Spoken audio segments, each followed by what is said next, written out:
Number 11, मजदूरों के हाथ काटे जाने की कहानी। ताजमहल के निर्माण के बारे में एक कहानी कही जाती है कि शाहजहां ने इसे बनाने वाले सभी मजदूरों के हाथ काट दिए थे ताकि कोई भी भविष्य में इस स्मारक की नकल न कर सके। लेकिन कई जाने माने इतिहासकारों का कहना है कि यह कहानी झूठी है और शाहजहां ने कभी भी मजदूरों के हाथ काटने का आदेश नहीं दिया था। खास तौर से इतिहासकार एस इरफान हबीब ने ऑल्ट न्यूज से बात करते हुए एक बार कहा था कि इस कहानी को सही साबित करने के लिए कोई सबूत नहीं है। नंबर 12, ब्रिटिश वायसराय को हुआ प्यार। भारत के वायसराय लॉर्ड कर्जन को ताजमहल से प्यार हो गया था और संयोग से स्मारक के अंदर एक लैंप है जिस पर उनका नाम लिखा है। लॉर्ड कर्जन ने वायसराय के रूप में अपने कार्यकाल के दौरान पहले इस्तेमाल किए जाने वाले धुएं के मंद लैंप को बदलने का फैसला किया और 2 मिस्र के विद्वानों और टेड्रोस बदिर नाम के एक कलाकार के साथ परामर्श के बाद ताजमहल के लिए एक लैंप का निर्माण शुरू करवाया।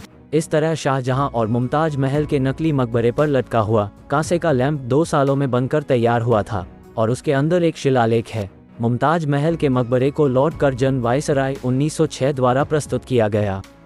नंबर 13, युद्ध के दौरान रक्षा। द्वितीय विश्व युद्ध के दौरान भारतीय पुरातत्व सर्वेक्षण (ASI) ने ताजमहल को एक विशाल मचान के जरिए छुपा दिया था ताकि बम गिराने वालों को ये बांस के भंडार की तरह दिखे। 1971 के भारत पाकिस्तान युद्ध के दौरान ASI ने कथित तौर पर इसे हरे रंग के कपड़े से ढककर इसकी रक्षा की थी। नंबर 14, 28 तरह के दुर्लभ पत्थरों का प्रयोग। ताजमहल में जड़ने के लिए 28 तरह के दुर्लभ बेशकीमती पत्थरों का इस्तेमाल किया गया है और उन्हें श्रीलंका, तिब्बत, चीन और भारत के कई स्थानों से लाया गया था। ब्रिटिश शासन के दौरान इन पत्थरों के कारण स्मारक को कई बार नुकसान पहुंचाया गया और 19वीं शताब्दी के अंत में ही इसके जीर्णोद्धार का काम शुरू हुआ। नंबर 15, सालाना 10 लाख पर्यटक। ताजमहल परिसर का मुख्य द्वार प्रांगण की दक्षिणी दीवार के मध्य में है। यह उत्तर की ओर डबल आर्केड गैलरी से घिरा हुआ है। गैलरी के सामने के बगीचे को 2 मुख्य पैदल मार्गों द्वारा 4 हिस्सों में विभाजित किया गया है और प्रत्येक हिस्सा दीवार वाले बगीचे की तिमुरीद फारसी योजना पर संकरे क्रॉस अक्षीय पैदल मार्गों द्वारा उपविभाजित है। ताजमहल को 1983 में यूनेस्को की विश्व धरोहर स्थल के रूप में नामित किया गया था और इसे मुगल वास्तुकला का प्रमुख उदाहरण माना जाता है। हर साल 10 लाख से ज्यादा पर्यटक ताजमहल देखने आते हैं और 2007 में इसे विश्व के नए 7 अजूबों में शामिल किया गया था। नंबर 16, सबसे पसंदीदा स्थल। ताजमहल इस समय दुनिया में सबसे अधिक खोजा जाने वाला यूनेस्को का विश्व धरोहर स्थल है। यहाँ पर प्रतिदिन लगभग 12,000 लोग इसे देखने आते हैं, जिनमें लगभग 30% लोग विदेशी लोग होते हैं। दुनिया भर के विश्व धरोहर स्थल, जिन्हें संयुक्त राष्ट्र संगठन के द्वारा विश्व संस्कृति में अपने विशेष स्थान के लिए मान्यता प्राप्त है, हमेशा दुनिया भर के पर्यटकों के बीच एक प्रमुख आकर्षण रहे हैं। लेकिन इन सब के बीच पर्यटकों द्वारा ताजमहल को सबसे पसंदीदा स्थल माना गया है। नंबर 17, ताजमहल की कमाई। ताजमहल से एक साल में लगभग 25 करोड़ रुपए की कमाई होती है। नंबर 18, ताजमहल की लंबाई। अगर आपसे पूछा जाए कि ताजमहल और कुतुब मीनार में से कौन ऊंचा है, तो आप कहोगे कुतुब मीनार, लेकिन ताजमहल कुतुब मीनार से 5 फीट ऊंचा है। नंबर 19, ताजमहल का बदलता रंग।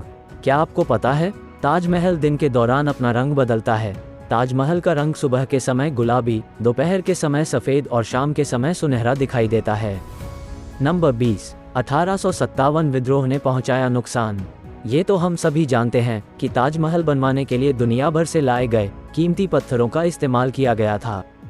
लेकिन क्या आपको ये पता है कि 1857 के भारतीय विद्रोह के दौरान ब्रिटिश सेना द्वारा मकबरे की दीवारों से कई कीमती पत्थरों को तोड़ दिया गया था। नंबर 21, लकड़ी से बनी है नींव। ये भी एक हैरान कर देने वाला फैक्ट है। क्या आपको पता है कि ताजमहल की नींव यमुना किनारे न होती तो ढह जाती। हाँ, ताज की नींव लकड़ी से बनी है जो लंबे समय तक चलने वाली नहीं है। ये लकड़ी समय के साथ कमजोर हो गई होती, लेकिन ये यमुना नदी के कारण है कि लकड़ी को आज तक मजबूत और नम रखा गया है। नंबर 22, नटवरलाल ने बेच दिया था ताजमहल। बिहार के सिवान जिले के रहने वाला नटवरलाल यानी मिथिलेश कुमार ने ताजमहल को 3 बार बेच चुका है। इसके अलावा नटवरलाल ने कई दफा लाल किला और राष्ट्रपति भवन को भी बेच दिया था। ठग नटवरलाल कभी पेशे से वकील हुआ करता था। नटवरलाल ने पहली चोरी बैंक से की थी। उसने अपने पड़ोसी के नकली हस्ताक्षर बनाकर बैंक से 1000 रुपये निकाल लिए थे। नंबर 23, 42 एकड़ में फैला हुआ है ताजमहल।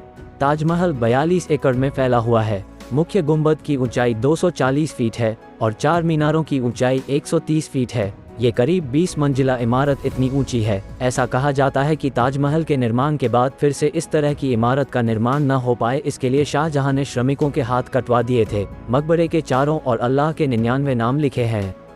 नंबर 24, ताजमहल की कीमती पत्थरें गायब। स्मारक के कई कीमती पत्थर गायब हैं। ऐसा माना जाता है कि साल 1857 की क्रांति के दौरान अंग्रेजों ने ताजमहल में लगे कई कीमती पत्थरों को निकाल लिया था। नंबर 25, 1000 से अधिक हाथियों का किया गया था इस्तेमाल। ताजमहल के निर्माण और सजावट के लिए पूरे भारत और एशिया के सबसे बेहतरीन साधन सामग्रियों का इस्तेमाल किया गया था। ऐसा माना जाता है कि निर्माण के दौरान निर्माण सामग्री के परिवहन के लिए 1000 से अधिक हाथियों का उपयोग किया गया था। दोस्तों, अगर वीडियो पसंद आया तो वीडियो को लाइक करके चैनल को सब्सक्राइब करना ना भूले।